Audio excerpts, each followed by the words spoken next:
Gregorius Geraldo Mulya. Dan saya, Litwina Felici, yang pada hari ini akan menemani kalian dalam obrolan inspiratif. Pada episode hari ini kita mengangkat sebuah tema yang sangat penting bagi kita di masa remaja, terutama di masa penuh aktivitas dan tekanan seperti sekarang. Sehat itu mahal, tapi sakit itu lebih mahal. Dengan banyaknya tugas sekolah, ekstrakurikuler, dan juga kegiatan kita yang semakin padat dengan gadget, tentu saja kesehatan tidak boleh dianggap sepele. Karena itu, hari ini kita mengajak narasumber yang sangat berkompeten untuk membantu kita memahami bagaimana cara menjaga pola hidup sehat secara sederhana dan realistis. Telah hadir bersama kita seorang narasumber, seorang dokter umum yang aktif juga dalam bidang edukasi dan sangat peduli tentang perkembangan remaja. Mari kita sambut Dr. Francisca Juniati.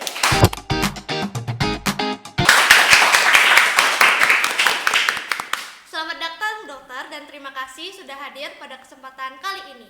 Kita harap semoga dokter hari ini sehat ya. Amin. Amin.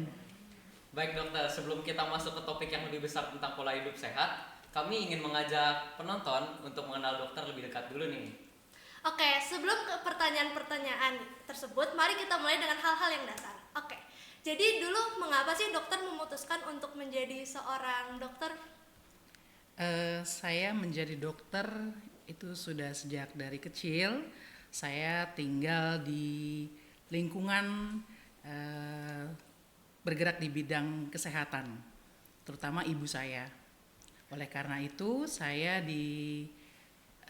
sejak SMP masuk SMA itu saya memilih kedokteran untuk menjadi dokter.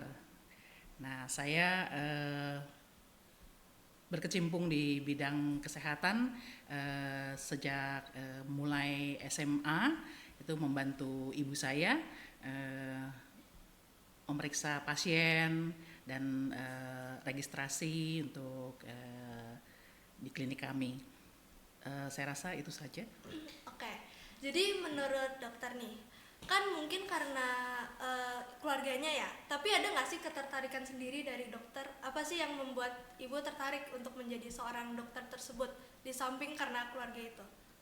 Iya, saya melihat ada keunikan dan keindahan, terutama untuk setelah menjadi dokter, saya ingin berbagi baik ilmu ataupun sekedar konsultasi. Jadi saya ingin menyembuhkan pasien-pasien yang datang dan konsultasi kepada saya. Oke, keren banget. Tepuk tangan dulu dong. Oke, sepertinya sudah cukup ya dok. Sekarang kita masuk ke topik yang lebih luas nih, tentang perubahan zaman yang juga berdampak bagi kesehatan kita. Pertanyaan pertama untuk bagian ini adalah, bagaimana perkembangan pola hidup dan aktivitas manusia di zaman sekarang menurut dokter? Pola hidup saat ini memang berubah ya. Berubah dalam arti menjadi kurang sehat. Hal itu terjadi karena banyak pertimbangan.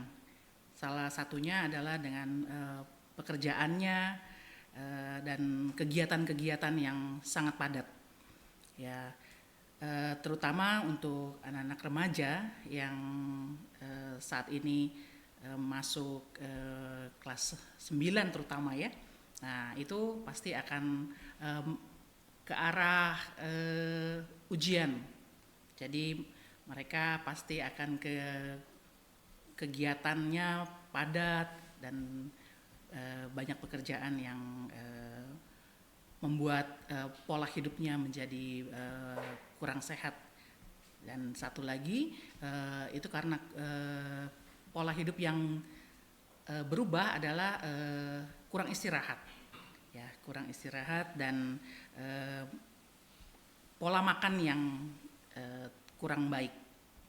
Baik dokter, dan sejalan dengan itu, ada nggak sih penyakit yang paling sering dokter temui pada masa sekarang dan apa sih penyebabnya?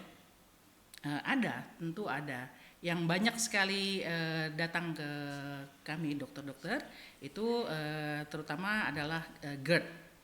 GERD itu kalian sudah tahu ya tentunya ya. Mah ya dok. Iya, mah itu karena asam lambungnya itu meningkat.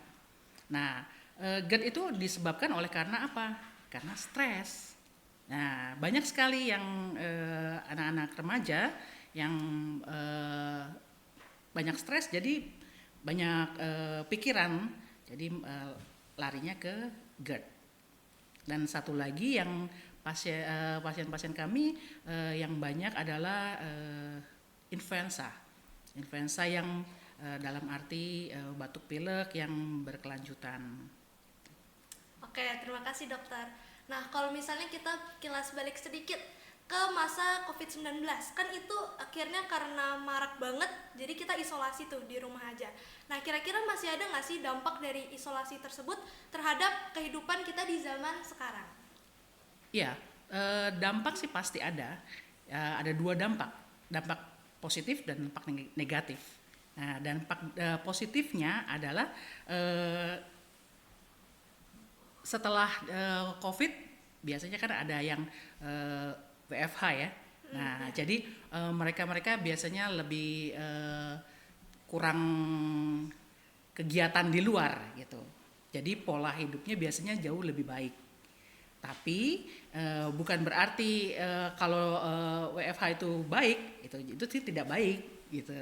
Jadi sebenarnya harus ada keseimbangan. Dan kalau yang dampak negatif itu adalah karena kita terkena COVID, terutama yang pernah terkena itu sangat-sangat dampaknya kuat sekali. Dan sebelum kami kena COVID itu pasti kita divaksin. Nah, setelah divaksin itu kita biasanya ada perubahan-perubahan gitu. Dampak negatifnya seperti itu. Nah, kalau kata dokter kan berarti masih berasa dampaknya karena kena COVID itu kan. Emang dampaknya apa aja sih dokter kalau dulunya pernah kena COVID terus sekarang udah sembuh, masih ada dampaknya nggak di kesehatan kita? Ada, biasanya imunitas kita yang berkurang. Itu jadi gampang sakit, gampang flu, begitu. Oh, oke. Nah, karena perkembangan zaman sekarang kan penuh dengan teknologi, salah satunya AI nih yang lagi marak-maraknya. Bahkan sampai ada AI yang udah mulai menjadi dokter atau sebagai asisten dokter. Menurut dokter, apa pandangan ibu dokter terhadap hal tersebut? Menurut saya AI itu ada bagus juga, ada membantu kami, asisten kami, terutama untuk orang-orang yang sakit dalam arti masih ringan, ya. Nah, AI itu yang buat AI itu siapa sih? Kita kan, manusia Iya, kan. benar. Nah, kalau dokter itu siapa sih? Manusia juga kan. Nah, tapi kita harus lebih tinggi daripada AI itu, yaitu dokternya harus lebih canggih dalam arti AI itu. Kalau enggak nanti ngapain dong? Iya. Kalian ke dokter, ke AI aja sudah cukup gitu.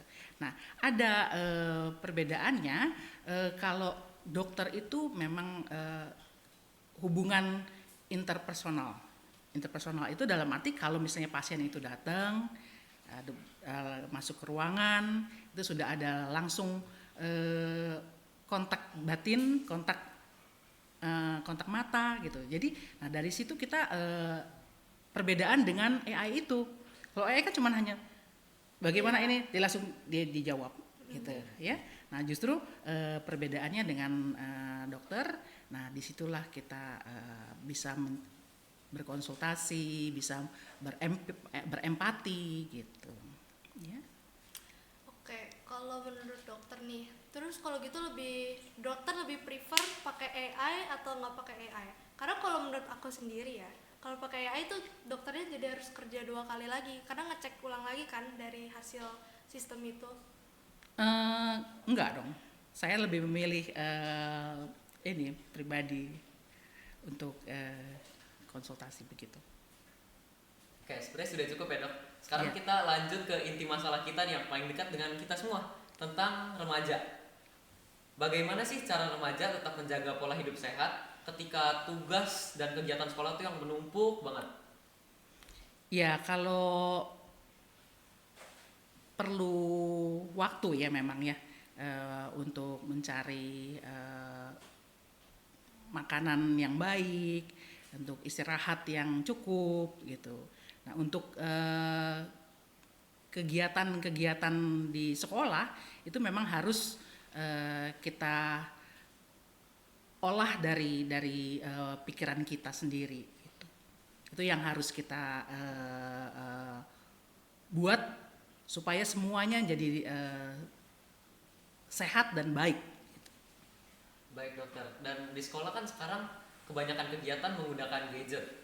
Hampir semua aktivitas di sekolah berhubungan dengan HP atau laptop. Ya. Menurut dokter, apa sih dampak penggunaan gadget yang berlebihan ini? Ya, gadget itu memang jauh dipisahkan dari anak-anak, terutama ya. Nah, kalau gadget itu memang membantu sekali kita. Nah, kalau misalnya informasi-informasi dan sebagainya, tapi nah itu gadget itu memang harus ada waktunya, harus ada kapan kita istirahat tanpa gadget, harus berkomunikasi dengan keluarga, tidak usah pakai gadget gitu. Nah, dari situlah kita harus merubah dalam arti kita kalau tidak gadget terus mata kita nanti sakit. Iya benar. Iya. Nah, salah satu dampak dari gadget yang paling bahaya itu ke kesehatan mental. Remaja zaman sekarang tuh banyak banget yang mulai stres. Nah, menurut dokter, kenapa hal itu bisa meningkat dan gimana sih cara mengatasi buat kita-kita ini? Ya, stres itu sebenarnya wajar. Ya, kalau nggak wajar, kalau orang yang tanpa stres juga semua pada bingung kali ya, gitu. Iya. Nah, masa nih orang nggak ada. Semua orang kan stres ya dokter Iya, iya. Tapi tingkat kewajarannya yang kita alihkan gitu. Dalam arti kan kita stres itu memang harus kita tekan dalam arti kita harus melihat bahwa diri kita mau mencapai sesuatu itu pasti kita harus bekerja dengan ini. Tidak perlu stres sampai waduh saya sudah gagal nih, saya tidak bisa mencapai target kita, jadi stres. Tidak perlu dipikirkan terlalu dalam. Yang penting kita harus semangat dan tetap berdoa. Oke, karena dari tadi kita udah tegang, sebelum kita lanjut ke topik selanjutnya, kita ada ice breaking nih. Jadi ice breaking kita pada kali ini adalah 2 truths and 1 lie. Jadi dalam satu kertas ini akan terdapat 3 pernyataan nih tante, di mana yang 2 adalah truths atau fakta dan yang 1 adalah mitos atau lie. Nah, pertanyaan pertama akan dibacakan oleh Ko Gerald. Baik dokter, nanti aku akan membacakan dulu dan abis itu Felis akan mengulang pernyataannya. Pernyataan pertama, diabetes butuh biaya perawatan jangka panjang. Pernyataan kedua, makan manis setiap hari pasti buat umur lebih panjang. Pernyataan ketiga, gula berlebih bisa memicu diabetes. Oke, untuk pernyataan pertama kira-kira truths atau lie nih, dokter? Truth. Nah, kenapa diabetes butuh biaya perawatan yang jangka panjang nih? Iya, karena diabetes itu sudah dari didiagnosa itu sakit gula namanya ya. Jadi perlu minum obat seumur hidup. Ya. Gak bisa sembuh. Sembuh dalam arti dalam standar minum obat. Oh, berarti harus tetap minum obat walaupun udah membaik tapi nggak boleh stop minum dari obat itu. Betul. Oh, alah. Oke. Pernyataan yang kedua, makan manis setiap hari pasti buat umur kita lebih panjang. Bohong. Nah, kenapa tuh kira-kira, dokter? Ya karena kita kan seneng nih minum, wow manis manis manis. Nah, tapi bukan berarti pikiran kita saja, tapi ya harus dengan pola hidup kita yang kita eh, perbaiki. Setelah kita nanti ginjal kita rusak, nanti kan jadi susah. Oke, untuk pernyataan yang ketiga, gula berlebih bisa memicu diabetes. Betul.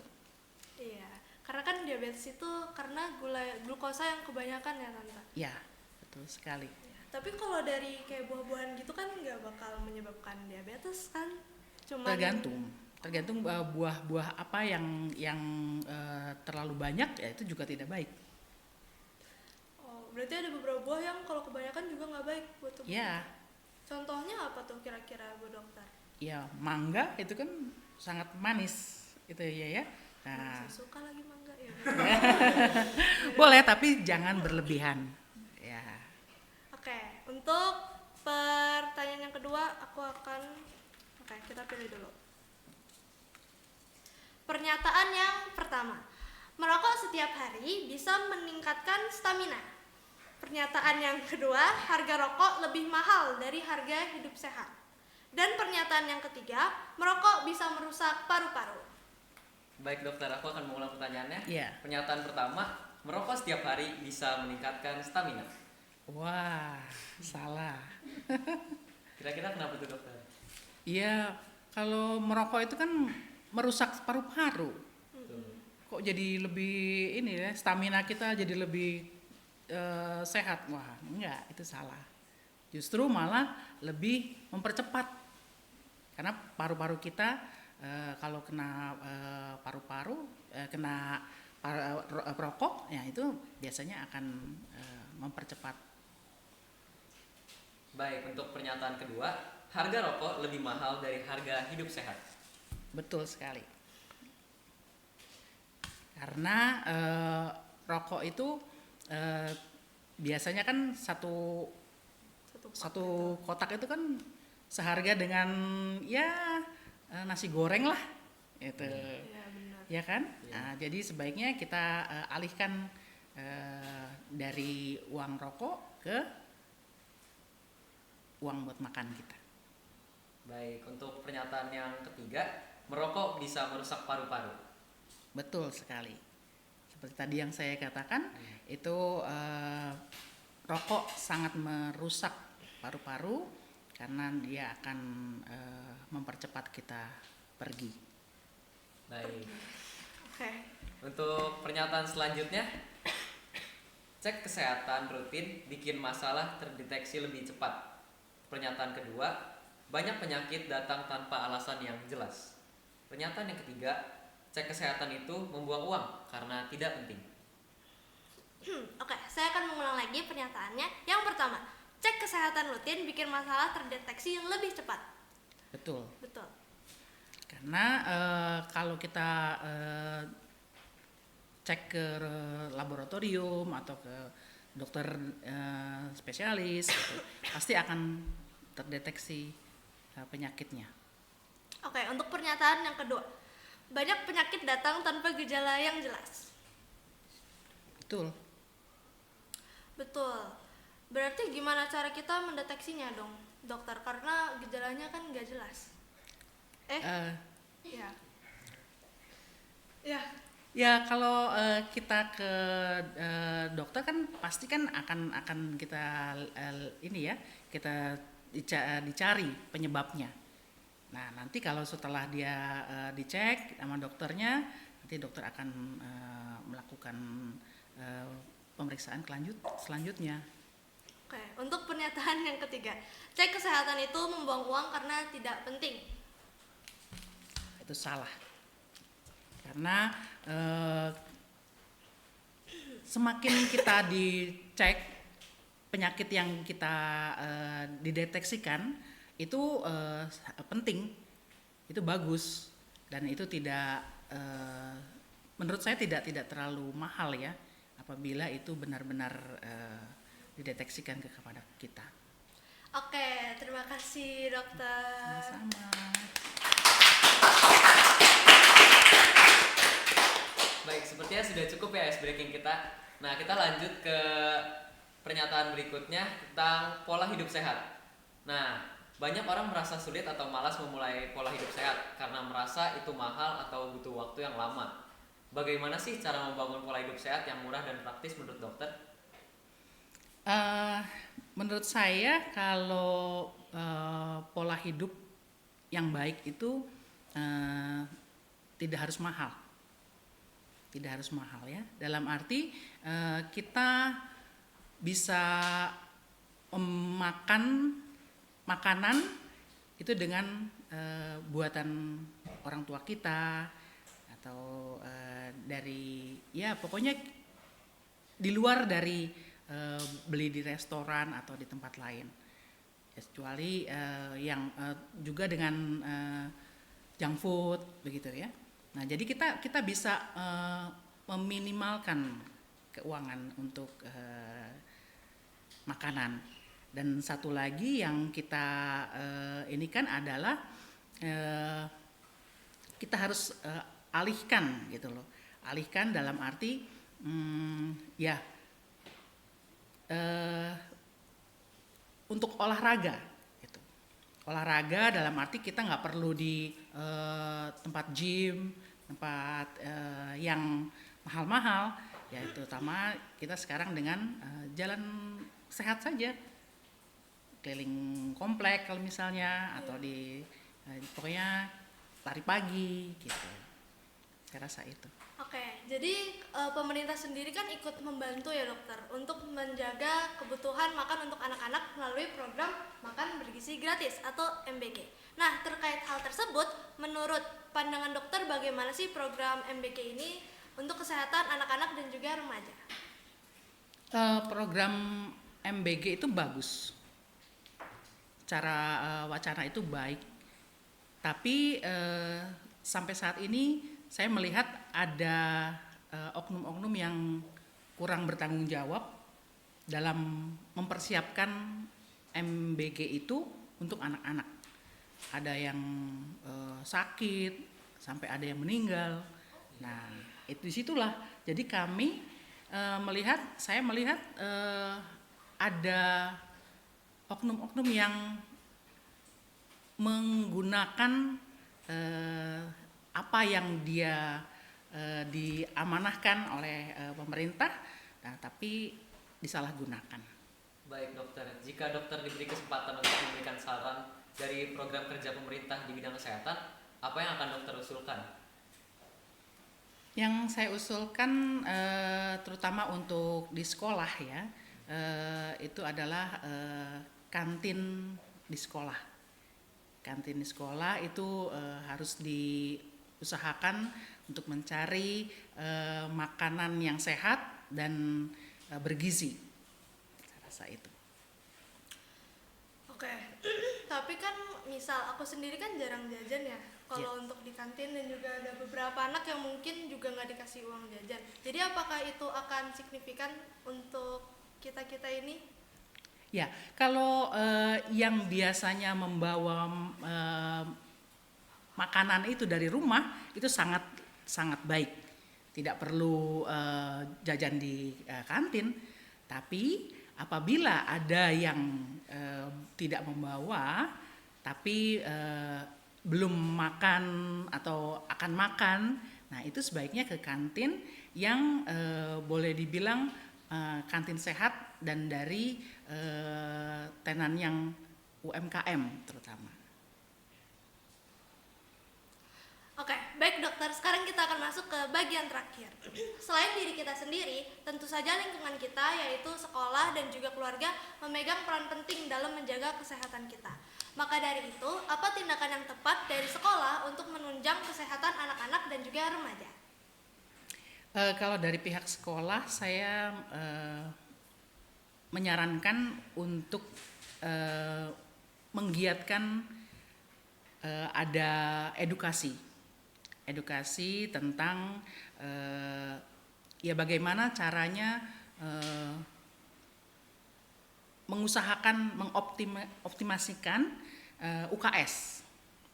Ya, terutama dengan obat-obat yang ada, juga dengan adanya teknik CPR, itu dengan resusitasi, gitu.